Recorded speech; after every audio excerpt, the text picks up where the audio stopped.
Hey, Wendy, Hello, Derek. how is it going? It's going fantastic, my friend. Where are you this wonderful day? This wonderful day, I am in Barcelona, Spain. Oh yeah, I'm still yes, here. Yes, or I'm yes, back again, however you want to see it. yes. And I'm in Miami, which kind of touches upon our subject today, which is fire. Yes, yes. So, FIRE, for those who may not have guessed, stands for Financial Independence Retire Early, which is Yes, something that you and I have been talking about for years and years and years and years. yes. And it's something that I was talking to folks about just this past spring, folks back in Boston. So happy to have this conversation even more with all the folks who are watching. But why were you having the conversation with people in Boston? Because Because I decided, well, I'll start at the end. I decided to retire early. I decided that I had had enough of working a 9 to 5 in a particular institution there where I didn't feel valued.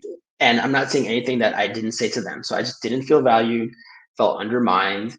And also, when I was in my 20s, when I first joined the workforce, and I was thinking about, oh, the 9 to 5 grind and dealing with a boss and, doing all these things, I was like, wait, I have 40 more years of this. hmm And so I was like, okay, I don't want to keep doing this. And so in my 20s, when the retirement age was 65, I was like, okay, how do I get that down to 60? And in my 30s, I was like, okay, how do I get that down to like 55? And in my 40s, I was like, how do I get that down to 50? And so I'm like almost right there. So it just was an opportunity that I was able to pursue over time. You were a great resource in making that happen. So, thank you for that. I also have to give my grandfather some credit as well because of some of the things that he sort of instilled in my mind.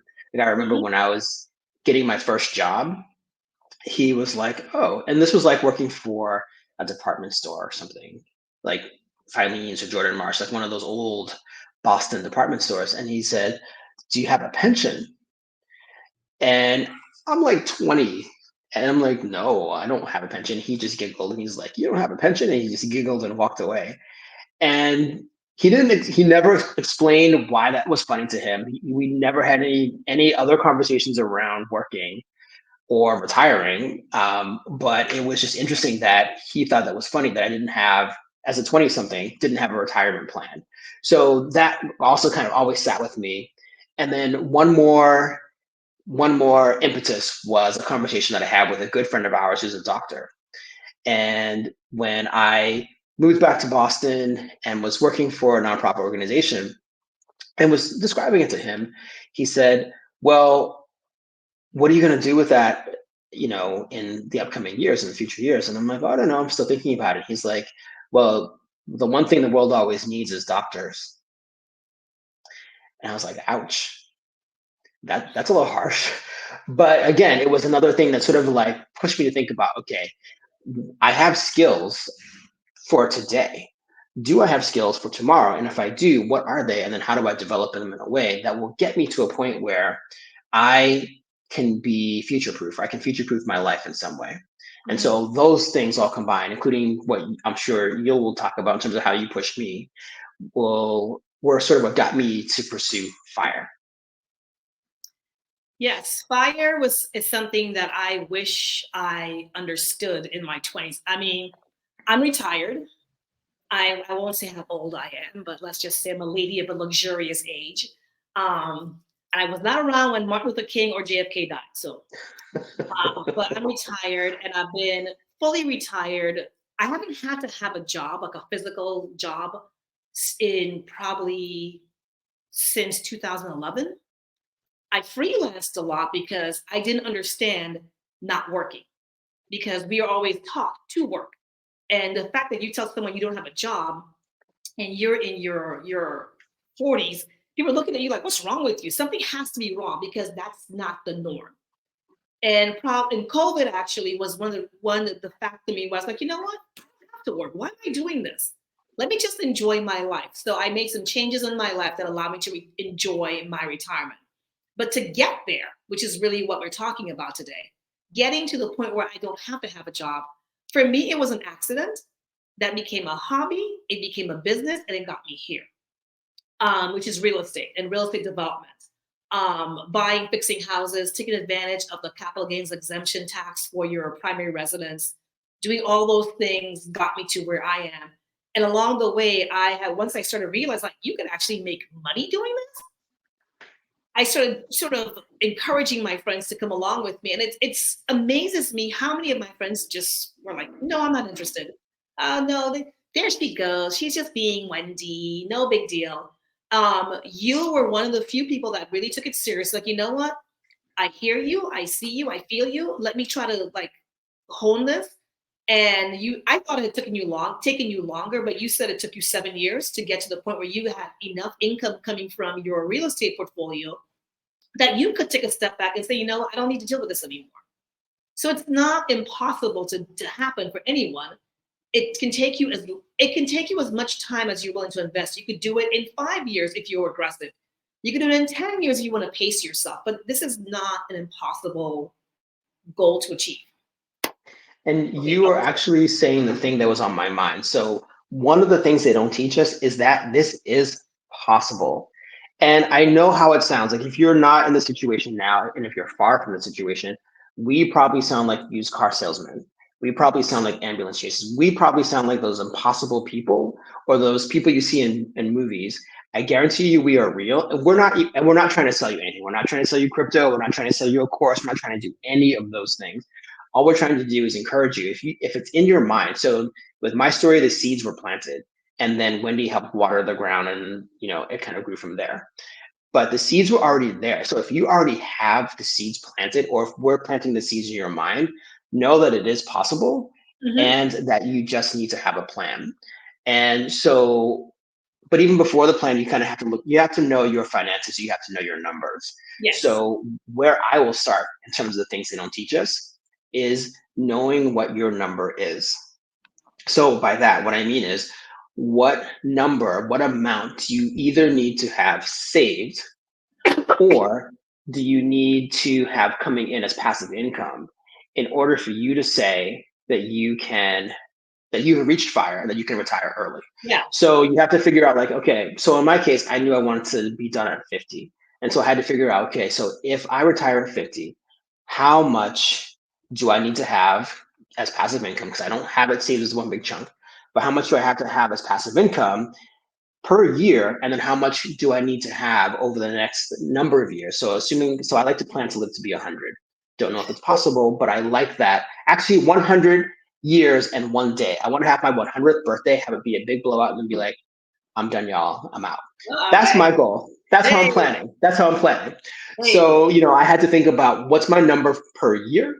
And then, given that I'm in the real estate sector, knowing that rents will increase, expenses will increase too, but as long as rents are keeping up with expenses, like what numbers do I need to have per year, per month, Mhm. and then per year, and then over the years in order to compensate for expenses, any travel that I want to do. So that's disposable income, insurance, health expenses, other things. So, first thing is figure out what number it is you want in terms of the age you want to Yes. retire.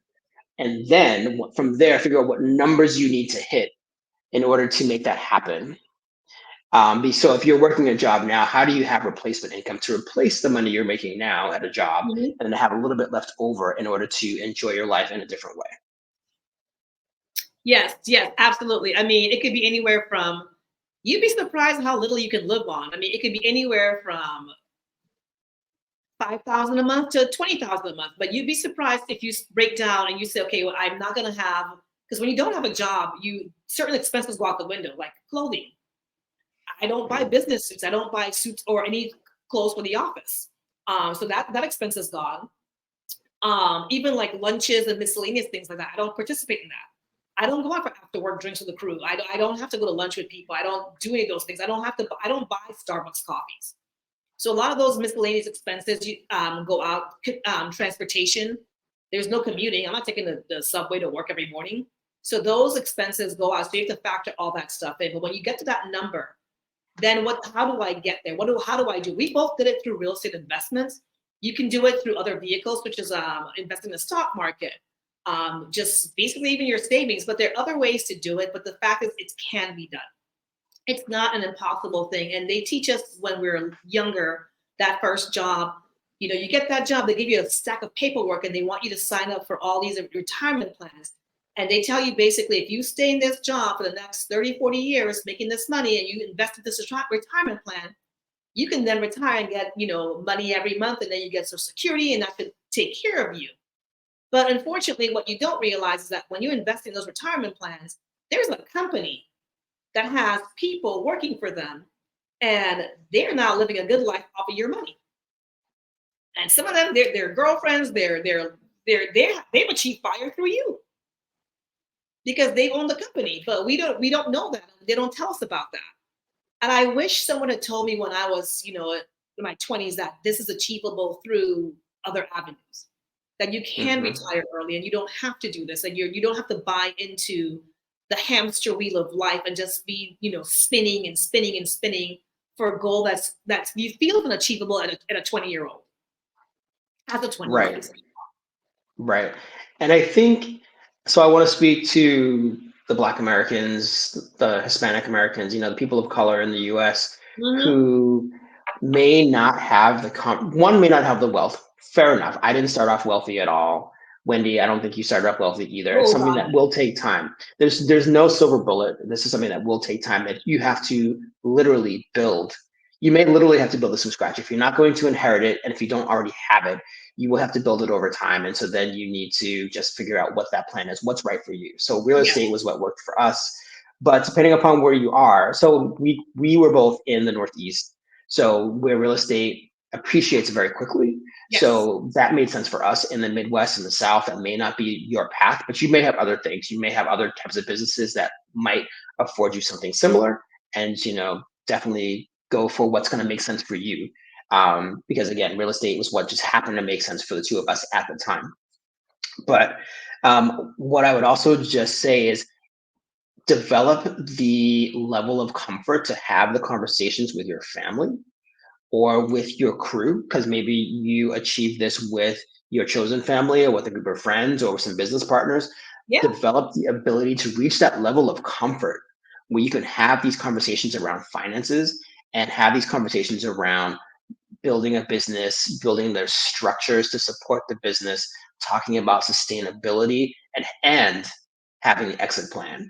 Because you want to be, so I would say think of TV shows as being sort of the equivalent. So it's always great to have a TV show where the writers think about the beginning, the middle, and the end.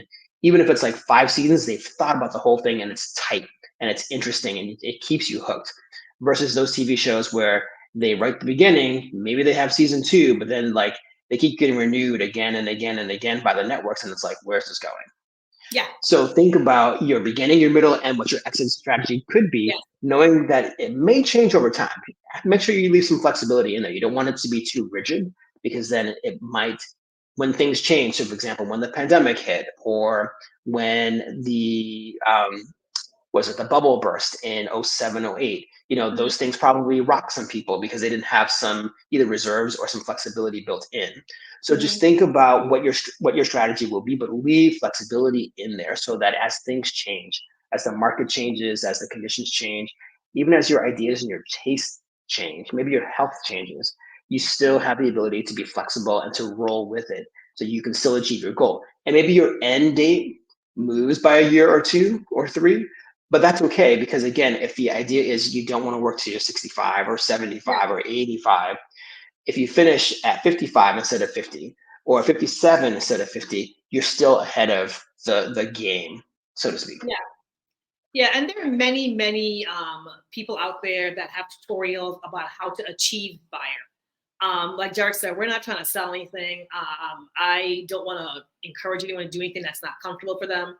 But if you go on there and you use the Oracle known as Google or any other search engine, you could find many, many people that talk about how to achieve it. Some want to charge it for classes. Do what makes you comfortable. But the point of this is that it is very achievable. And I wish more people would think about it and talk about it. We don't talk about it. When I would talk about it with my girlfriends about, making money in real estate, they kind of were like, they just weren't interested in that because we're taught, especially as girls, you don't want to buy that first house because what if you get married? Then you have to deal with this. Like, no, you can still have that. We're taught a lot of things that even quitting jobs and changing careers. I had a wonderful job that I was vice president of a bank. I was doing well. I was a branch manager, posh, posh. My mom was horrified when I told her I was going to quit that job. Horrified. How dare you quit that job? It's a good job. But these days, I mean, with kids seeing people, their parents getting laid off from job to job to job and having to start over again and again, now you want to think about fire. You want to think about things. It could be starting your own small business, from cleaning houses or washing cars. I actually know someone who started a car wash business. He started washing a few cars, and before he knew it, he was hiring not like he was hiring like teenagers who were sort of homeless, but through some program that he got, that they would come and wash cars with him, and he started a business doing that. He definitely achieved fire. Someone else I knew started a laundromat. This is many years ago. These people started that, but they did a laundromat, and next thing he knew, he has a chain of laundromats, and they've got fire. Mm-hmm. There are paths to success. You just got to find the right path for you, but it is very, very achievable. Yes, and I think that's something that we can't stress enough, is that it is achievable. And if it's what you want, because again, as we said, we're not trying to push anything on you, but if it's what you want, you can do it. And in terms of the exit strategy, the retire early part, if you're on the East Coast or on the West Coast of the United States, those are very expensive places to live. You have options. So if you're able to retire early because you've achieved that level of financial independence, think about where you may want to live instead. So maybe if you're on the West Coast, maybe you want to be in Montana or in Wyoming. Yes. If you're on the East Coast, maybe in Ohio or Michigan. There's places within the US you could consider, but don't forget there's the whole rest of the world. And the expensive countries are the US, the UK, Ireland, probably Germany, and Japan, and some of the smaller countries. Where? Luxembourg. It's expensive. Luxembourg, Switzerland, right. There are out of the 200 or so countries in the world, there are probably about 10 that are as expensive as the US, if not more. Yes. The other 190 are very affordable. So, if you like the tropical life, if you like the city life, if you like a more forested life, you have options out there. And what's really amazing about the way the world has changed over the past 3 years since the pandemic, but even it started before then, is that a lot of countries have options for retirees. And so as long as you have a certain amount saved, or if you're willing to buy a home for a certain amount, or if you're willing to do a couple of other things, because there are different circumstances for different countries, you can live there. You can apply to live there. The application fee may be somewhere between $50 and $300. Yes. But then you are given, I'll say for the countries that I'm familiar with, you're given a 2 to 5 year permit to live there, which you then renew. And then after 5 to 10 years, you can achieve citizenship. Yes. And so then you can have citizenship in the US and in whatever country you're choosing, and your cost of living is lower. So your dollar will stretch further. Yes. So, also think about ways in which when you retire early, you don't have to stay where you are. I understand that some family ties may keep you. Yeah. Planes go back and forth all the time. Yeah. Planes go back and forth. Yep. So you have the opportunity not just to travel, but to travel, lower your expenses, and live in a way that's both comfortable and affordable. Yeah, that's a great point. I mean, if you're thinking about retiring early and you're making, let's say, you're thinking to yourself, I live in Miami. I live in Miami right now. To say you can retire in Miami on a budget of $3,000 a month is going to be tough. It's Miami. But since Miami is the unofficial capital of South America, there are tons of countries in South America. That $3,000 a month is almost like $30,000 a month. Not quite that much, but at least it's almost like, it's probably at least that 3,000 US can turn easy to like, 6 to 10,000 their dollars, and you can live very comfortably there. So you don't have to stay in the United States to achieve your fire. You can go somewhere else. And if you have to stay in the US because, you're not comfortable with learning languages or all that stuff, you don't have to do it in the, what I call the smile of America, from the Northeast to the West. That part of the US is very expensive. I've never been to Montana, but I've been to Colorado. It's very lovely. and it's more democratically priced to live in those parts of the United States. Hmm. Yeah.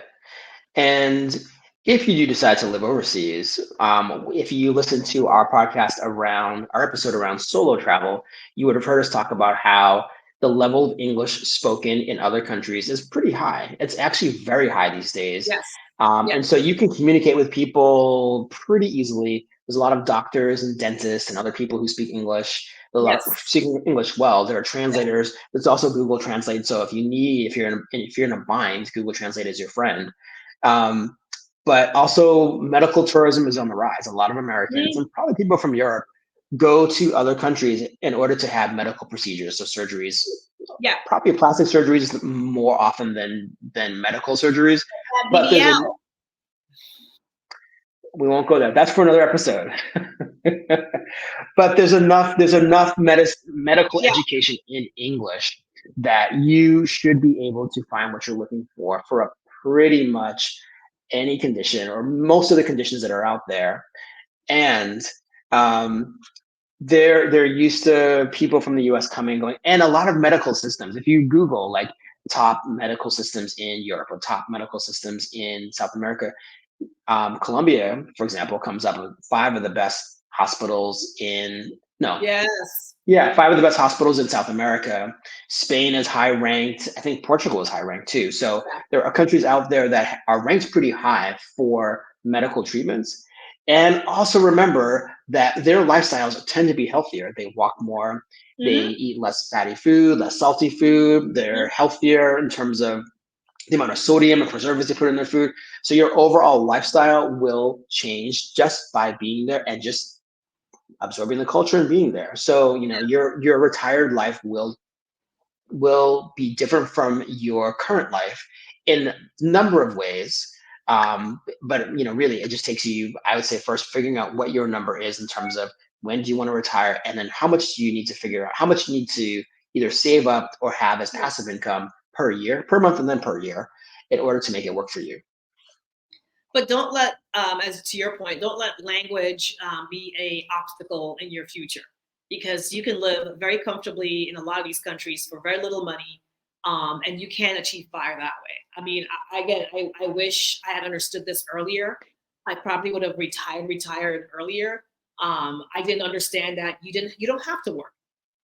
That's something that, even to this, when I meet people and I tell them I'm retired, they look at me like, you're retired? What do you mean you're retired? Like, I got to the point where I make enough money to keep for my passive income, to keep me comfortable, to have the things that I want, and I don't need more.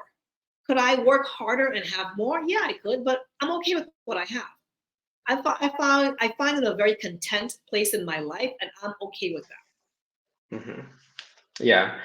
And I would agree with that 100%. And what I would also say is, as you think about what you what your retired life will look like, I mean, it's very easy for Americans to think about sitting by a pool, sipping a margarita, eating bonbons, Hey. watching the pool boy or whoever, the pool cleaner, do that. But I mean, retired life doesn't have to be that sedentary either. I mean, No. you may have the funds to travel.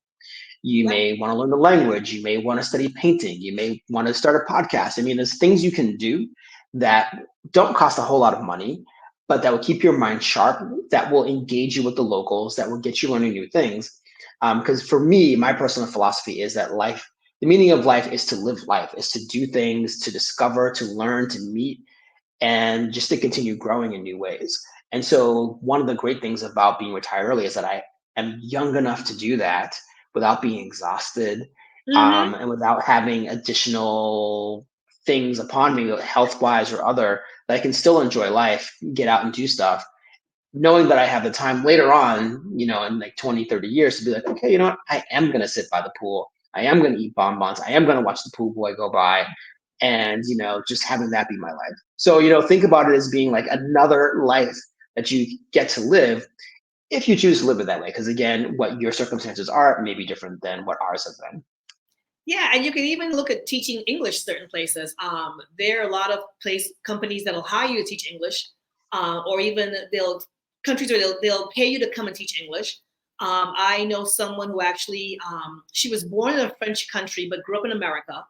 So she had a French passport, but she got to a point where she was kind of like she wanted to retire a little bit, but she couldn't afford to. Basically, she moved to France and she's living in Paris and she's an English speaking nanny. And she doesn't mean she works, but she doesn't work. And she's an English speaking nanny in France. I mean, her circumstances were different where she already had a French passport, so she didn't need to get, a visa or anything. But there are opportunities out there you can get, because the days when we used to import nannies and have them, oh, we want a Japanese or whatever Spanish nanny to teach our kids, they actually want nannies to teach their kids English. So there are ways you can actually supplement your income without necessarily having, so you're retired, but you're not necessarily working as hard. I met someone who actually translates menus and like just basic things for like restaurants and stores, because Google Translate only takes you so far. It doesn't capture nuances in translation. So she found a way to have a little business where she translates these things for people. She's not making a ton of money on it, but it keeps your mind active and she gets a little income from it. So there are ways to sort of supplement your income and keep your mind active. Absolutely. And one more thing I'll throw out there, I'm sure people have heard of this, but just in case you haven't, is there are buildings and then there are towns in some countries where you can just buy them for €1 or for $1. Oh yeah, yeah, So if you have some excess capital, so maybe I think 60, 40, 50, $60,000, somewhere around there, maybe up to $100,000. It's not enough to retire on per se, but you may be able to buy a building, like an old building in rural Italy or rural Spain. yeah. Where did our friends send us? Oh, it was the UK. It was somewhere in the UK. They were selling off buildings. Another friend told us about a program in Ireland. I read about something in Japan. There are Mm-hmm. places where buildings, or in some cases, small villages, are being sold for Yep. anywhere from as low as €1 to Yep. up to about 10,000 or Yeah. Yeah. $25,000 or euros. And so you may be able to purchase one of these places and then make that and then renovate it, of course, because they're old, Yeah. they're dilapidated. But you renovate it with the additional capital you have, whether it's all at once or over time, and that can become your method of retiring as well. So you have Yep. your place to live. It costs less to live in these countries. You have your home the way you want it to be. And then as long as you have some other source of income, whether it's passive income or a sum of money that you've already set aside, you will be able to retire. You will be able to retire early and live Get comfortably. into a bed and breakfast. True. Yeah. Yeah. And retirement doesn't have to be doing nothing. I think we've sort of alluded to that, but may as well just make it plain. It doesn't have to be doing nothing. You could No. do consulting. You could have the B&B. You could be a translator. You could do other things that engage your mind that still earn you some income and that allow you to do it as you choose. And I think that's sort of where we're going with this, is like, live the Yes. life you want, live the life that Yeah. you choose, rather Hey. than having a boss over your head breathing down your neck saying, do this by Monday. Yep. I mean, I love being retired. I think it's a wonderful, wonderful place to be. And I look forward to welcoming other people into it. Absolutely. But if you have any questions, if you have any comments, if you yourself have retired early and want to share that with the world, please enter it in the comment fields on whatever platform you are watching us on. We'd love to hear from you. We'd love to connect with you as well. We have another podcast that's about solo travel, but we also travel together sometimes. And so you may see us on the road at some point. Please say hello, and we will look forward to seeing you again on the next episode. Deuces. Bye bye. Bye.